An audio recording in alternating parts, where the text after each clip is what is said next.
with tales of his research adventures when writing his exciting books. I'm sure he will enchant you again this morning with stories about writing City of Dreams, which is about New York. I'm going to read you a little blurb that he wrote, which I transcribed for me to read, which tells a little bit about William Martin. City of Dreams features the return of Peter Fallon, the main character from Back Bay and Harvard Yard and the Lost Constitution. He's the only character that Mr. Martin admits is even close to his fictional alter ego. They both grew up in the Boston neighborhoods, went to Catholic high schools, and then to Harvard. When he was a graduate student worried about his future, so was Peter in Back Bay. When he was guiding his kids, 2 sons and a daughter, towards college, so was Peter in Harvard Yard. He has 1 son.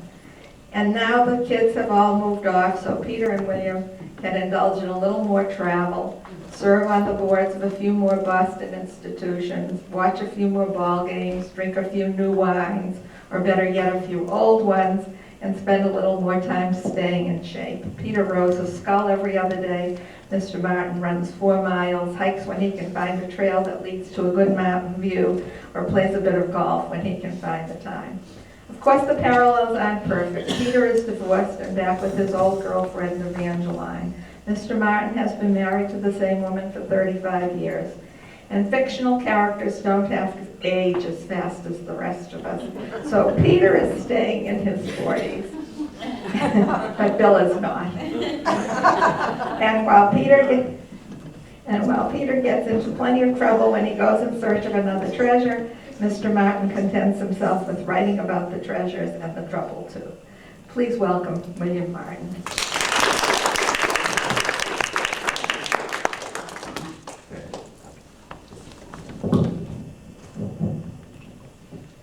Good. I have coffee and cookies. I'm not giving them up. To hold a microphone, just, yeah. Well, how about that?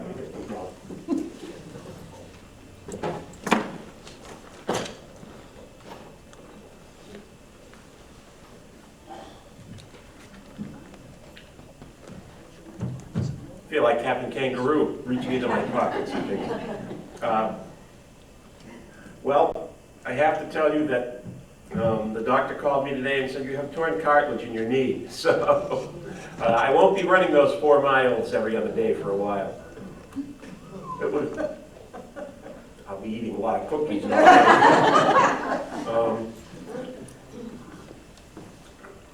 It was at the end of a week when I had did a 1,500-foot hike in the White Mountains, up and down. It was beautiful up there. It was autumn, and Mount Washington was already covered in snow.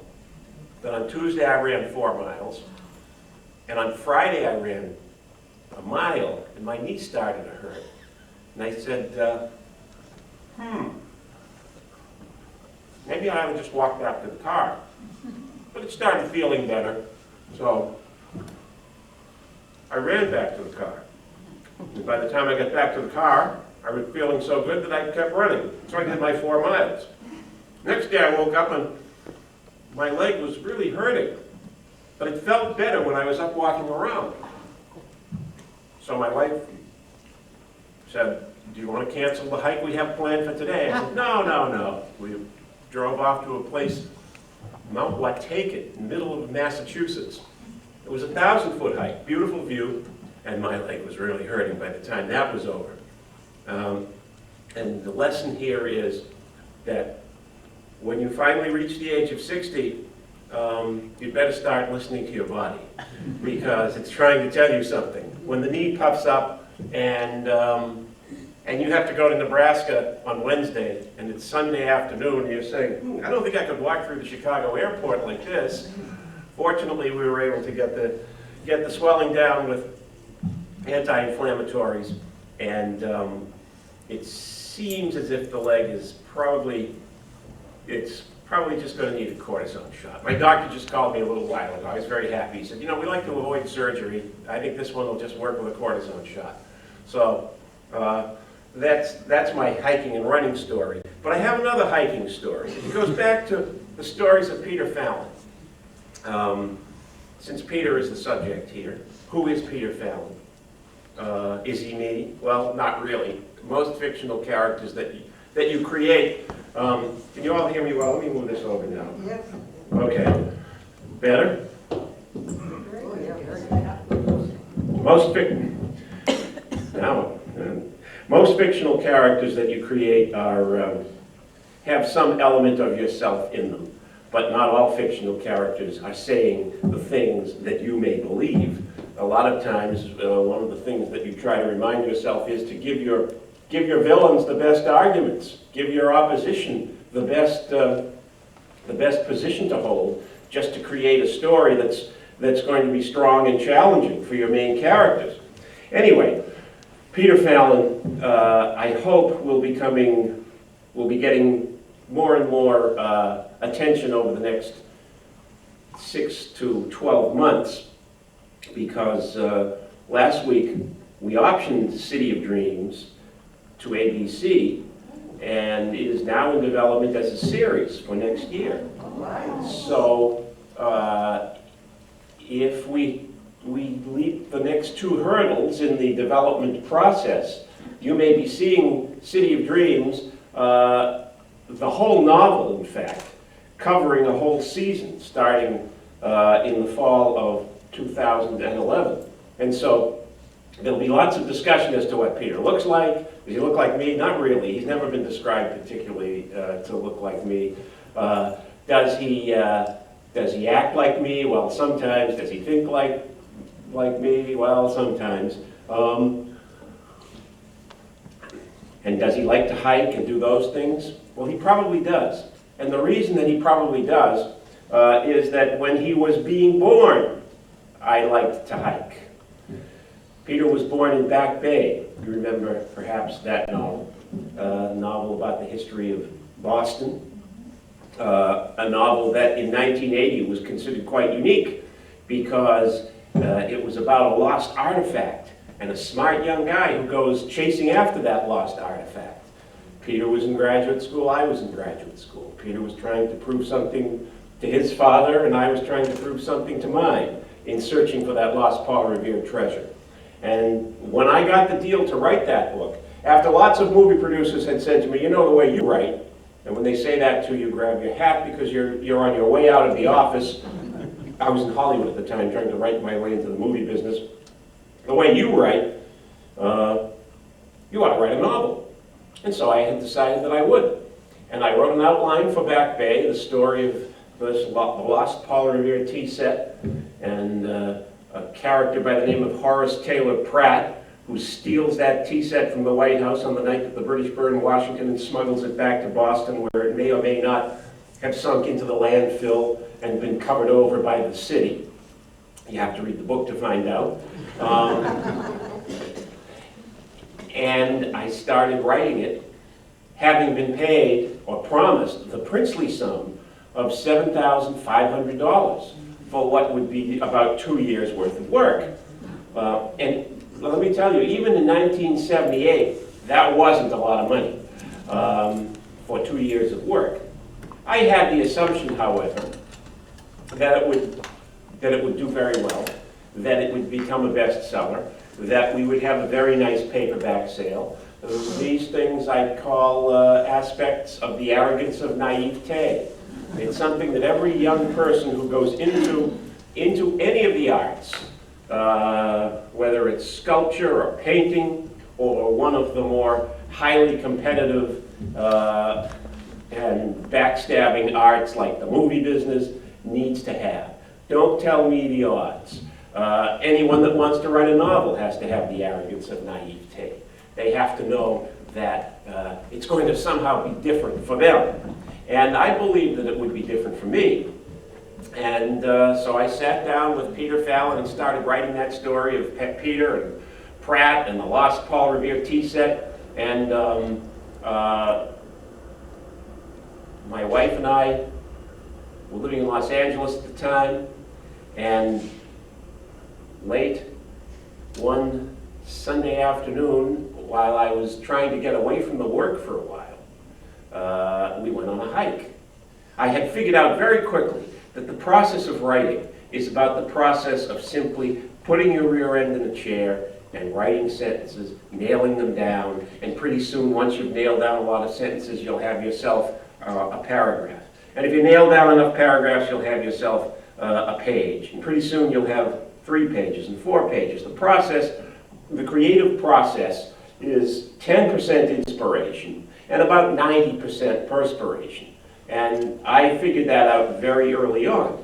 But my wife got tired of being in the house every Sunday afternoon, and so after about 4 months of my being ever more obsessed with this character of Peter Fallon, who himself at that point was growing ever more obsessed with finding the lost Paul Revere tea set, I said to her, let's go for a hike. So we went for a hike that Sunday afternoon in Los Angeles, just above Pasadena, and I slipped off of a cliff, and I fell 40 feet.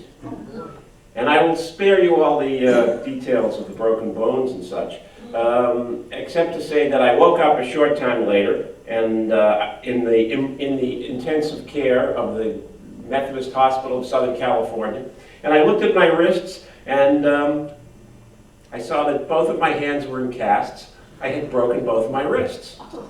And I thought to myself, oh my God, I write longhand on loose leaf, I have a deadline to meet, I can't lose a day's work. Oh, I know what I'll do, I'll dictate.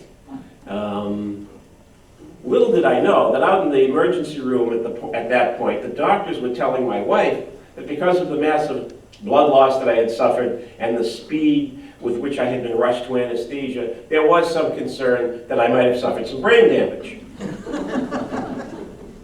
There have been some critics since who have suggested that that was the case. But I subscribe to what Oscar Wilde said about the critic. The critic is the one who rides around after the battle is over and shoots the wounded.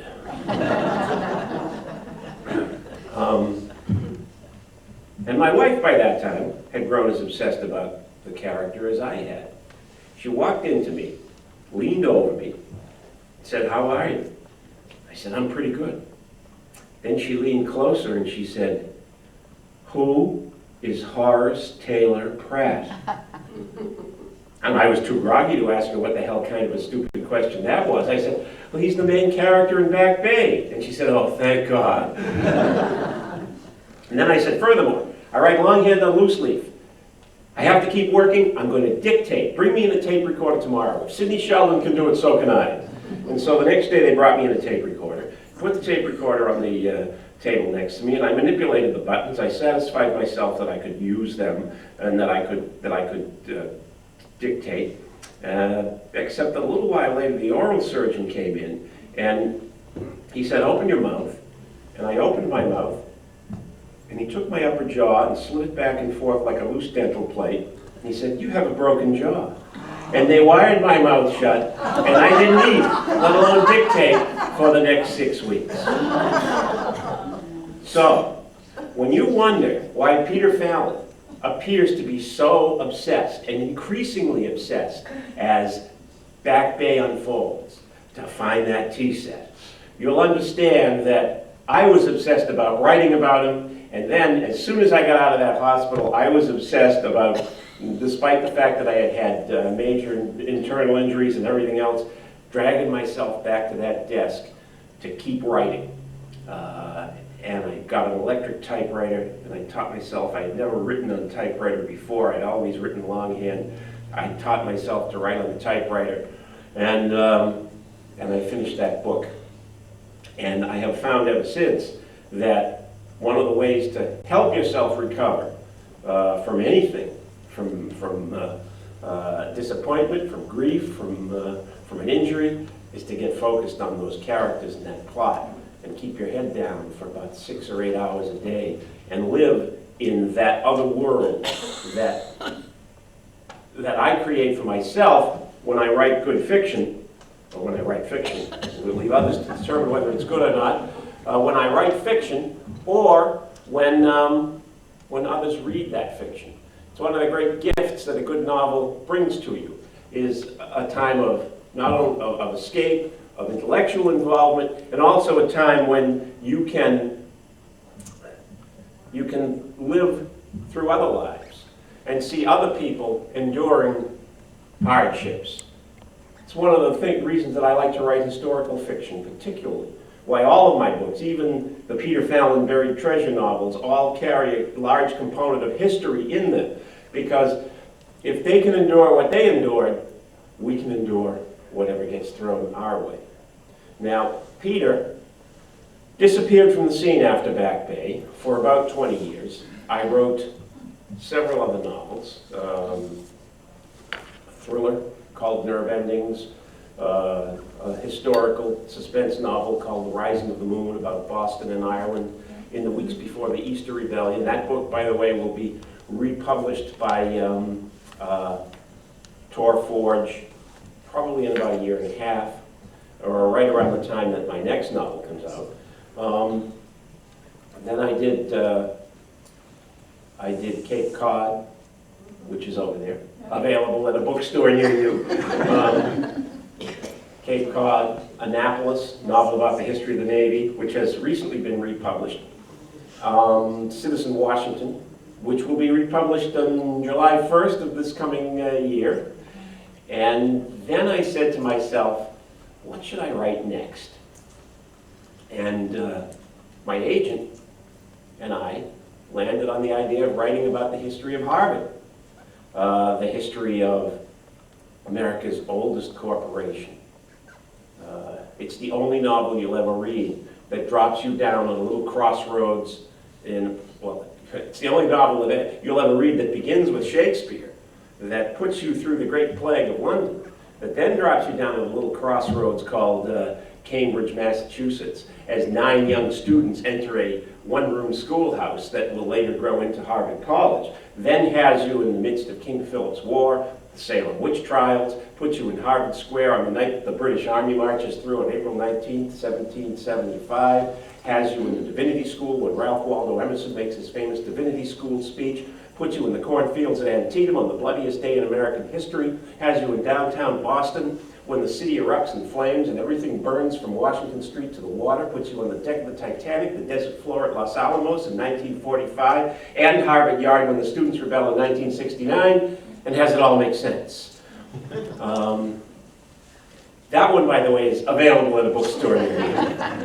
In that one, I decided, though, that if I was going to tell such an enormous story, and a lot of my books are about the passage of time and the evolution of places, if I was going to tell you such an enormous story, I needed somebody to hold that story together. A modern character, a character who provides a kind of filter for us for all of these experiences and a kind of guide for us through these experiences, and that's Peter and his girlfriend Evangeline, because they met in Back Bay. They haven't seen each other in 20 years. They reconnect in Harvard Yard. And that book did really well around New England, and so I said, well, let's do one more with them. And that was The Lost Constitution, which you guys don't have over there. You bet. You'll have to go on Amazon to get that one. Yes, and of course in that one they go after a lost first draft of the United States Constitution. A book that I am happy to say became a New York Times bestseller 2 summers ago, and really kind of solidified Peter as a popular character among modern. I guess 1980 is still a modern period, but I'm sometimes shocked to think that I first started writing these books 30 years ago. But there it is. Peter now is in The Lost Constitution. Peter goes after a lost first draft of the Constitution. And when that book was done, I said, okay, I've given them 3 books. That's enough. They walk off at the end of Lost Constitution, and they're, I think I might do that too. My phone actually went off in the midst of a talk once. Yeah, no, and I'm expecting one of my sons to call me. Not the one in Hollywood, he's probably still asleep.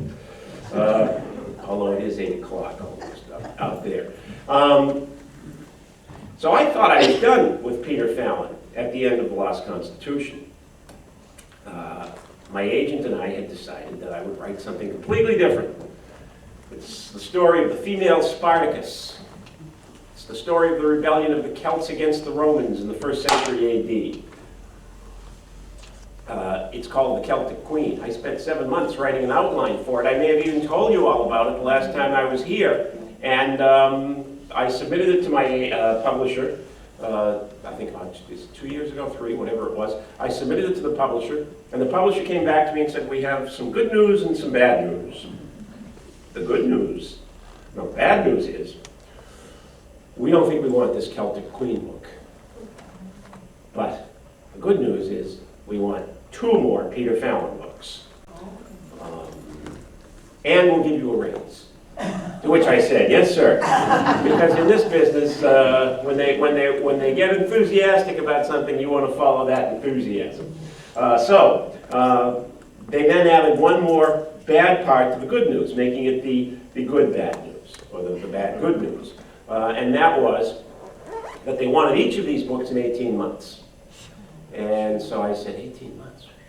Let's see, Back Bay took 2 years, Nerve Endings took 4, Rising of the Moon took 3, Cape Cod took 4, Annapolis took 4, Washington took 2.5, on and on. And then 18 months was as fast as I'd ever written a book. I said, okay, let me think this through. You want another Peter Fallon book? That gives me my character, Peter and Evangeline. And then I fell back on what is, when I talk to students, the three H's for every good popular novel. The hook, the heart, and the head. What could I find for a good hook, a good heart to a novel, and a novel that would have a good head? Something that would give you some ideas that you would take away, that would satisfy you and make you think about this story after it was finished. Because in all of my novels, even though they may appear to be thrillers, entertainments, that's why I'm here, is to keep you up past your bedtime, turning pages if I can, or make you miss your stop on the subway, or do something similar to that if you happen to be listening to the books on tape in the car, make you miss your exit on the highway. I also want you to think a little bit when we're done. So that's the third phase of all this. I'll get to it in a minute. But the hook, what would the hook be? Okay, it's a Peter Fallon novel, so we know it's going to be a lost artifact. We know Peter's going to track something through time. It was the tea set in Back Bay. Cape Cod, which doesn't star Peter, is about a hunt for the lost log of the Mayflower. Harvard Yard was about a lost Shakespeare manuscript that was for not only the lost manuscript, but also a lost play. Lost Constitution was obvious. So I said, what would I write about that I could use as that literal hook that I drive into the tree, the far end of the yard, and pull the clothesline out and wrap it around the hook, and then I hang my narrative and my drama and suspense and everything else on the clothesline. And I came around very quickly to a story that a friend of mine had told me a few years earlier. This friend of mine is a guy named Ned Downing, lives in Florida and in New Hampshire. Ned is a scripophilist. A scripophilist is a collector of old financial instruments, old money, of old bonds, like an early AT&T bond, for example, signed by Alexander Graham Bell, or more to the point, an early General Electric bond or stock certificate signed both by J.P. Morgan and Thomas Alva Edison. That would be a pretty good one to get your hands on. Things like that. It's a relatively new field of collecting. And this friend was collecting in what are called the 18th century capital markets. Basically, if he could get his hands on an old check written by Alexander Hamilton, and checks in those days, they weren't printed, there wasn't a template for them. You just wrote, I hereby authorize the payment of X number of dollars to so-and-so with a date and your signature. That was the check. He told me a story about the American effort to win the American Revolution. In 1780, the country was looking at some very bad financial times. The Continental dollars that the Continental Congress and the states had been printing for 4 years up until that point, with nothing to back them up, with no taxation, with no gold standard, with no firm support for this currency. It sounds like today, actually. They had simply been printing these dollars so fast that the rate of inflation had reached a point where what you could buy with $1 in 1776, when the revolution began, you needed $40 to buy in 1780. So they decided that they would just try to get all those dollars off the market and replace them with something better. Replace them with an instrument, a financial instrument that had a rate of interest. So that if you were a supporter of the American Revolution, and there were fewer and fewer of them as the revolution wound on, if you were a supporter of the American Revolution, you could rest easy knowing that even as inflation was rising to erode the value of your capital, there would be an interest rate that would be paid to you at the end of the revolution, 5% per annum with a 5-year maturity. They issued these. These are called new emission money. They're actually bonds. They work like bonds. They're referred to quite often in modern parlance and in the Scripophily community as bonds. And they have, in this case, this one was issued by the state of Rhode Island. The possessor of this bill shall be paid 20 Spanish milled dollars by the 31st day of December 1786, with interest in like money at the rate of 5% per annum by the state of Rhode Island and the Providence plantations according to an act of the legislature of the said state, etc., etc. The interest on this one was 6%, and it would be mature in 5 years. On the back, it said, the United States ensure the payment of the within bill and will draw bills of exchange for the interest annually if demanded according to the resolution of Congress 18 March 1780. So, the states were issuing them, but they were backed by the full faith and credit of the United States government, such as it was in 1780, a very loose confederation of competing states that really couldn't get along, even then, about much of anything. Well, we won the revolution, thanks to Washington's endurance and the help of the French and some American financiers who every so often delivered some hard coin in order to pay the troops. We won the American Revolution, and a lot of these bonds got paid.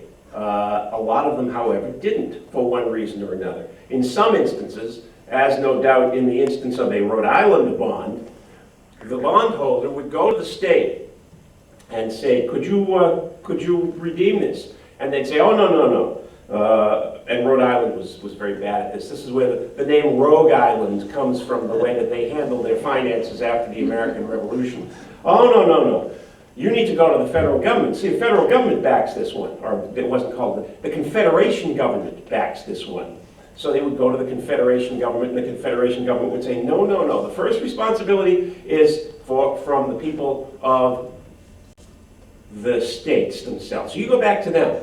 Now, imagine how much we hate calling up any institution these days and saying, if you want so-and-so, please press 1. If you want so-and-so, please press 2. And, you know, but you feel like you're always getting a runaround. Well, imagine if you were one of the investors in the American Revolution who wasn't having his bond paid off in a timely fashion. And it happened in a lot of cases. And then there were a lot of other disputes that revolved around these bonds. And so when Alexander Hamilton in 1789, part of the new government that had been created by the Constitution, in part because of the financial problems, they needed some sort of control over the economic system so that the 13 states were all printing currency that they would all respect. You know, we were still a long way from one currency as the American standard. That didn't come for almost another 100 years.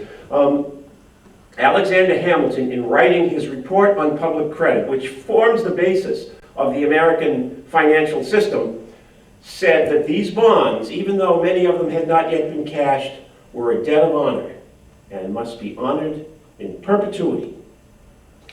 That's pretty strong words. Flash forward over 200 years. My friend Ned Downing is at the Massachusetts Historical Society, going through their papers, going through some other things, and he comes upon a cache of these bonds at the Massachusetts Historical Society, these having been issued by the Commonwealth of Massachusetts. And he brings them to the trustees and says, you know, these things could be worth some money. And they said, no, they're historical curiosities now. They sell on the open market for $300 or $400 if it happens to be from a state that didn't issue a lot of them, like Virginia, or for $40 or $50 if they were from a state that did issue a lot of them, like Massachusetts. And he said, but do you guys realize how much one of these things could be worth? No. Well, $100 in one of these bonds, if it hasn't been punched, which would have meant that it would have been cashed, and if it's been properly signed on the back here by the Secretary of the Treasury, which, by the way, this one wasn't. So this is only worth a few bucks. So don't get any ideas following me home. Do you know how much $100 would be worth? Well, at 5% per annum, compounded annually across 230 years, it's $1.4 million. And they said, really? And everybody got more attentive. And so what happened was that a lawyer who was on the board of trustees at the Massachusetts Historical Society volunteered to try to cash one of these bonds. And this is actually a true story. It appears in the book in somewhat different form. He brought these bonds down to the Federal Reserve Bank next to South Station. And he put the bond on the banker's desk, and the banker said, what do you want us to do with this? He said, why, redeem it, of course.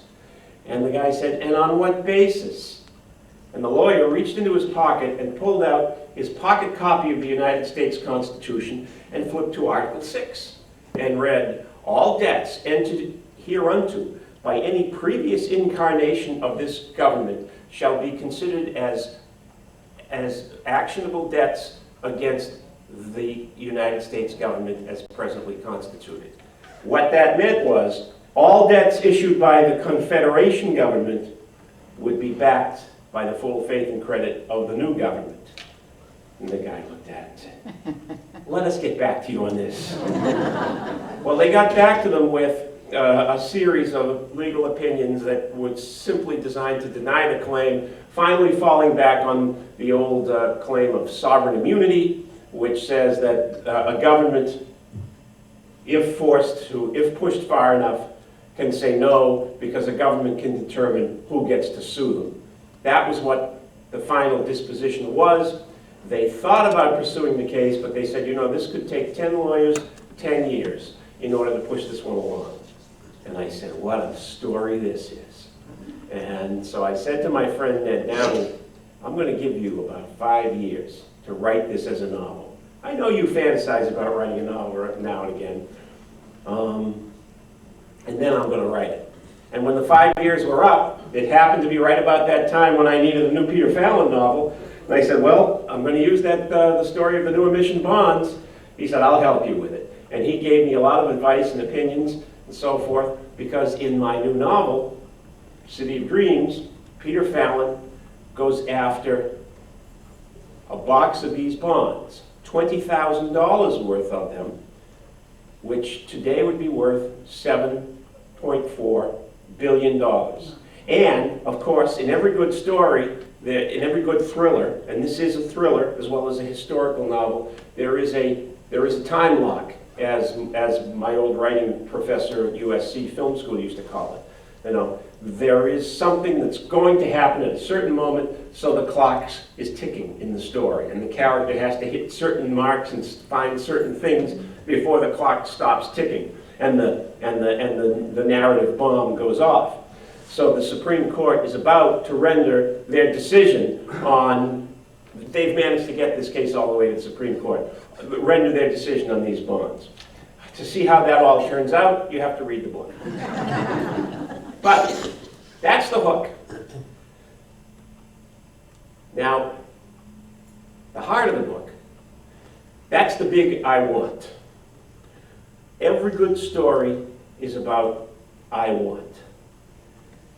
When I talk to young writers about the process of getting a story off the ground, I say, all you have to do in order to get a story started is to ask yourself, what does my main character want, and who stands in his way? That's the first step to the big I want. That's the technical aspect of it. And I have lots of characters who want various things in this story, and you will meet them as the story unfolds. You will meet them in the American Revolution. You will meet them in the 1890s during the Great Bank Panic of 1893, and you will meet them in the late 1990s as well. The big I want. The characters have to have desires in order to drive a story along. But there's another big I want in any story, and it's something that I've come to understand as I've gotten older. It's, what do I want to do? If I can't determine that I want to write a particular kind of story, I'd better go and find something else to do, because I'm going to go up into a room for, well, 18 months was the time limit that they gave me, and sit with this stuff and with these characters. And if I don't like the characters, or if I don't like the location, the place where I'm spending time, the place in history and the place on the earth where I'm spending time, I better find something else to do. Well, from the days that I wrote Back Bay, I had always thought someday I would write Back Bay set in Manhattan. From the time that I first got into the publishing business and first got that pittance of an advance in Los Angeles and said to my wife, well, New York's now going to be the center of our universe. We can move back to Boston. I can jump on the train anytime and go to New York. I've been going to New York a lot. I've watched it evolve. I've come to love the city and its history and its drama, which are so different from Boston. I choose to live here, but I love going to New York. And think about, for example, the creation myths of the two cities. The creation myth of Boston, and it's more than a myth. The Puritans arrive in 1630. They drop anchor on the Arbella, just off of the city.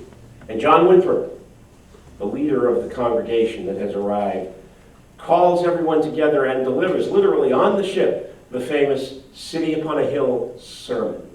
If we do not make of this place a city upon a hill, we shall be a watchword, a byword for failure throughout the Christian world. That was what John Winthrop believed, and that was what the city became, a place of strict religious and social control, a religious and social control that never really, or religious control that did not really release itself until after the American Revolution. Some of you would be shocked to know that because of the Puritan detestation of theater and of Shakespeare, there was never a legal production of any theatrical play in the city of Boston until 1792, after the United States Constitution had been signed.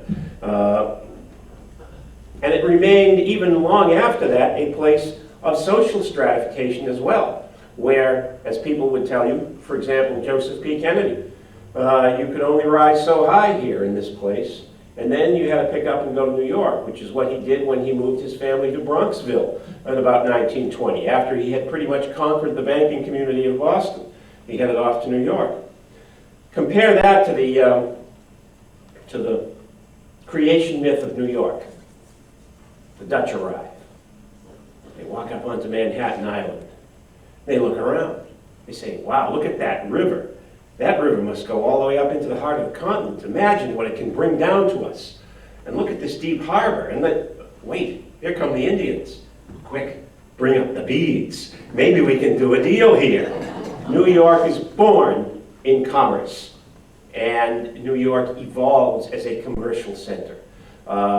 It is a commercial center before the Revolution, even though Boston and Philadelphia are larger cities in terms of population and in terms of their significance, their social and political significance on the continent before the Revolution. Boston and New York, Philadelphia are far more significant in driving America toward rebellion.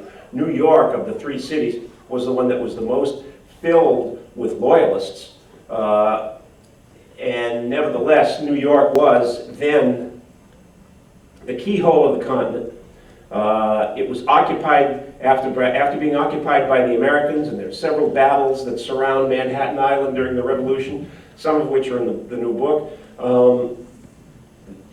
The British occupied it. When the British left, it was a mess. It had fallen into disrepair. And what happened? A New Yorker, Alexander Hamilton, having left Washington's service in the Continental Army, came back to New York and established the Bank of New York. And out of that began to grow new commerce in America. New York began to grow. By 1830, by the 1830s, New York had risen to a level that was leaving Boston and Philadelphia behind. And then came this. Let me quote Spencer Tracy, the narration of How the West Was Won, one of my favorite old movies from when I was a kid. One of the movies that set me on my life's journey. He's talking about a group of characters sitting on the edge of the Hudson River. There were no roads into the wilderness, only rivers. And they flowed in the wrong direction, north or south, or else they stopped at the Alleghenies. Until one day, a new river took source in the mind of a man named DeWitt Clinton. He dreamed of a river that would go west. And in the way Americans have of acting out their dreams, it came to be. The Hudson River left, the Erie Canal left the Hudson above Albany and carried clear across to the Great Lakes. Americans now had a new highway and they moved along. The westward migration moved along the Erie Canal in one direction, and all of the great resources and raw materials of the heartland of the continent flowed back in the other direction to the Hudson. And when they got to the Hudson, they didn't put them all on carts and send them to Boston or Philadelphia. They just tugged them right down the Hudson River to New York. So New York's primacy as the seat of American commerce began to grow even more rapidly at that point. So what better location to tell a story about money, the birth of American money, than New York? Does somebody have a copy of the book?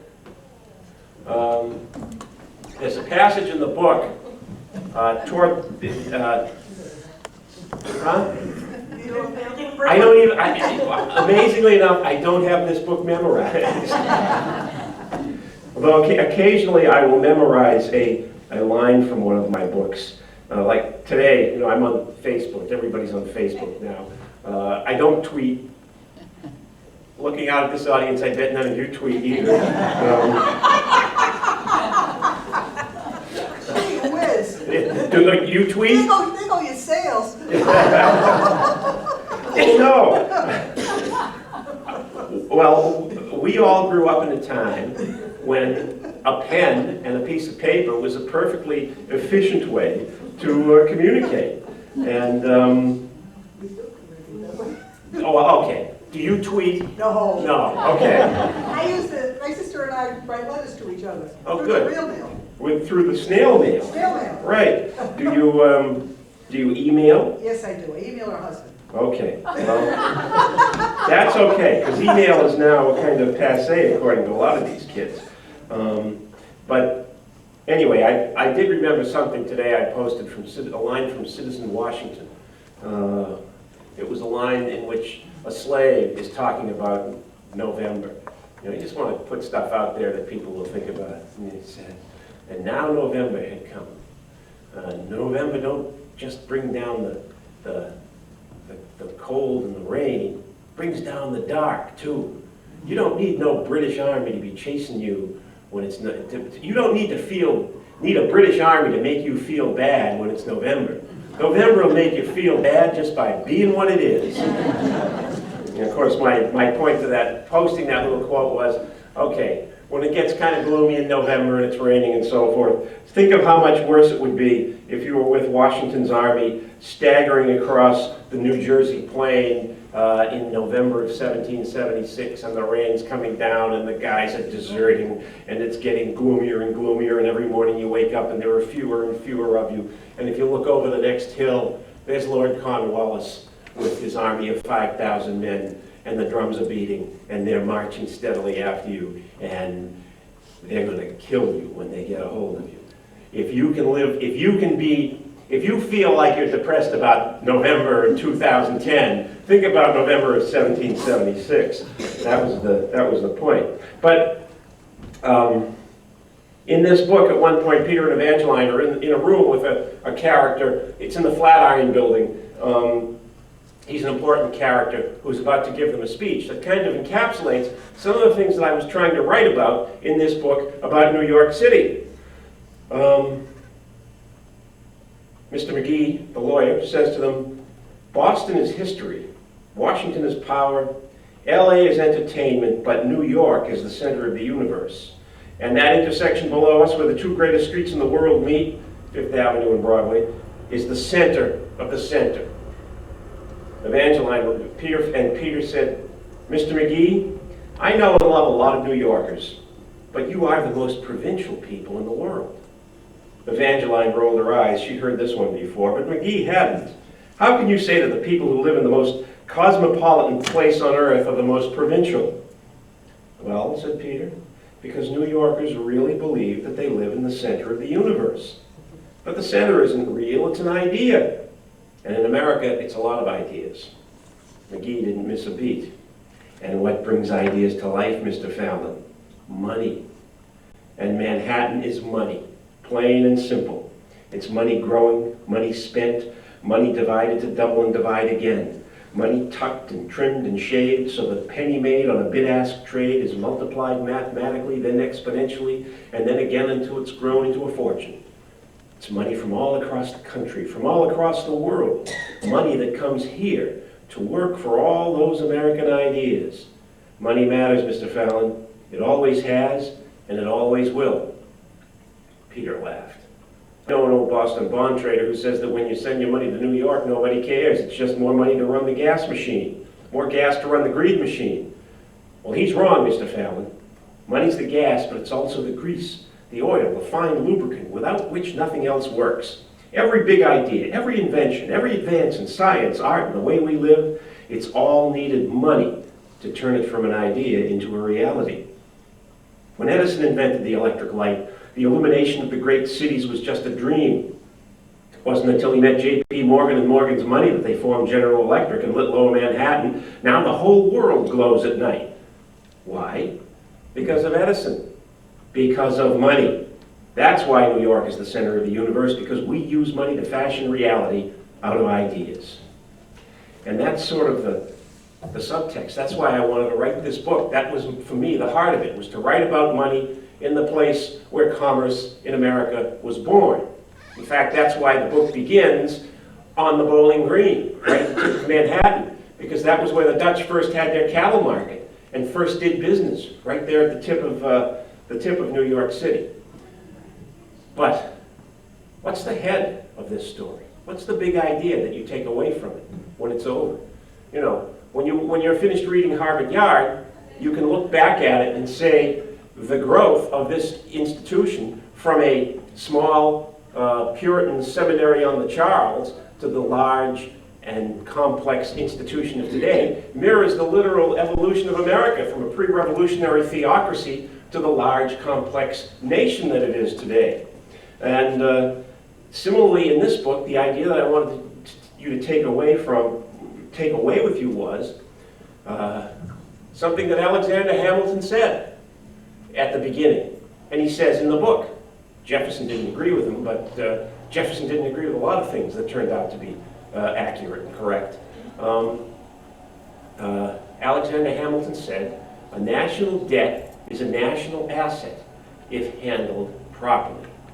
Well, what happens in this book is that a box full of these bonds, $20,000 worth of them, is worth, after 200 years of kicking that particular debt down the road, $7.4 billion. That, ladies and gentlemen, is a treasure that some people will kill for, as it says on the back of the book. So the big idea is about the long-term impact of carrying massive deficits, of allowing a national debt to grow, and of what it can do to a national economy and a nation itself in the long run. I'm not going to bore you or depress you too much more with any of the really bad stuff that could happen, but suffice to say that that's the head of this book. That's the big idea that carries this book through to its conclusion. So come with me to New York. You will see a city through a Bostonian's eyes. You will see it as perhaps you have never seen it before. You will see places that you may be familiar with in new ways. For example, there's a church on the corner of Broadway and Vesey Street, way downtown, right on City Hall Park. City Hall Park is right across the street. City Hall Park, of course, was the Common in 1776. It was at the northern edge of the town, and that was where George Washington brought his troops together to listen on July 9th, 1776, to the reading of the Declaration of Independence. And right after that, there was a riot in the town. People got all excited and thrilled, and they stormed down Broadway and tore down the statue of King George III. That's how the book begins. That church, St. Paul's, right on the corner. A few months later, after Washington had retreated to Harlem Heights, a fire began in New York. Washington had wanted to burn the city and run like hell, but the Congress wouldn't let him. So from Harlem Heights, he could see the flicker of the flames, and he said, Providence, or some good honest soul, has done what we were not disposed to do for ourselves. The fire began at the harbor, jumped over Broadway, right around the Bowling Green, and burned up the whole west side of the city.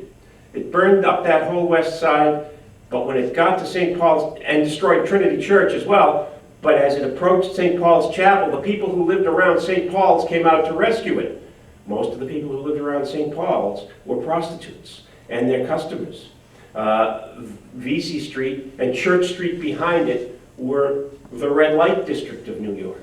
So when they said in the American Revolution they were going to the Holy Ground, they were going to meet the prostitutes, sometimes to do their business right in the graveyard behind the church.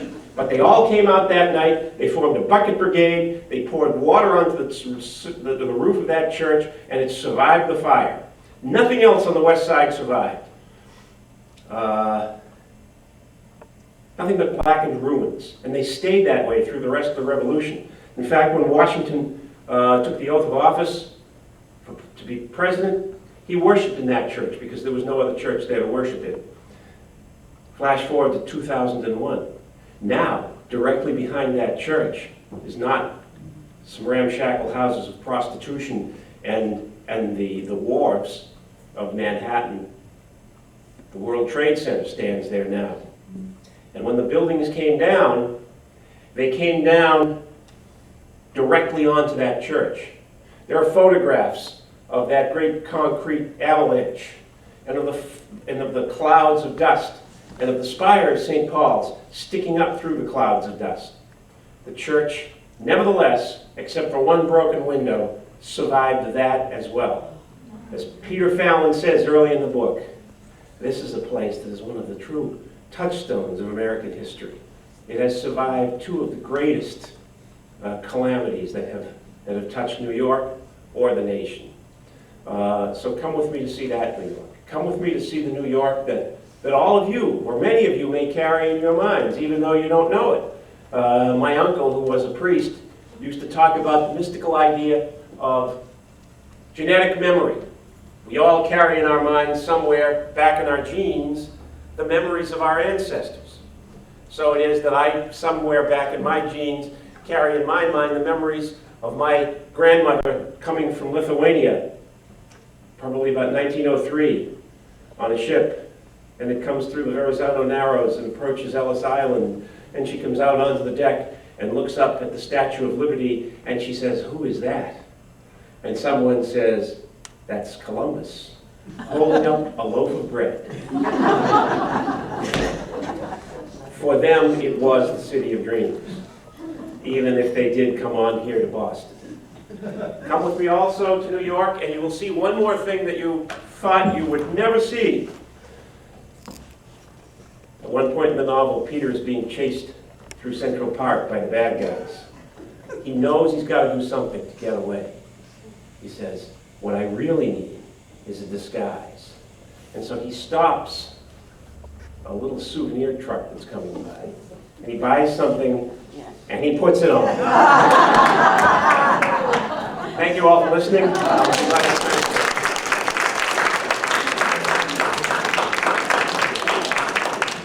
Thank you. Any questions? Take a question or two if you have. Yes. Congratulations on the series. I'm looking forward to it. Well, so am I. If it happens, it's, I'm anxious to know if your son is going to be involved, as you mentioned, that he's out there producing, directing. If I can make it happen, it will. But they don't even want me involved at this point. So we'll just have to see how that unfolds. I hope it works out that way. I hope so. Yeah, but the other thing is, what we've done at this point is reduce the odds from 10,000 to 1 down to less than 100 to 1. If they decide, based upon the script that's being written right now, that they're going to film the pilot, if they decide that, then we'll cut the odds down to 5 to 1 or less. And then in June, they will determine, when they screen the show for the affiliates, they will determine whether they put the show into production. So then it will go right into production in June. So let's hope we clear all those hurdles. Yes? Who would you like to see play Peter? You know, I don't care if it's Donald Duck, as long as they do the show. I really, people now that they know it's happening, they'll send me emails and say, well, shouldn't so-and-so play this? Shouldn't so-and-so play this? And I say, I never even heard of this guy. The one guy that the truth is, I turned to my wife one night, we were watching Mad Men, and I was saying, now I know why that John Hamm looks so familiar. He looks like Peter Fallon. Oh. And Peter is described in the first book as doesn't look anything like me. He's black Irish. He's dark hair, dark eyes, and always seems to be scowling until he smiles, which is the description of Peter in the very first book that I haven't given it since then, but that's how Peter looks to me. Just so long as they don't change his name. Because when Nerve Endings was turned into a movie, a screenplay, it never became a movie, they changed the character's name. They changed everything about it. And I don't mind the changes. As Hemingway said, the best way to deal with Hollywood is to drive to the California border, throw your book across, and let them throw you the money. And then there's what Hunter S. Thompson said about Hollywood.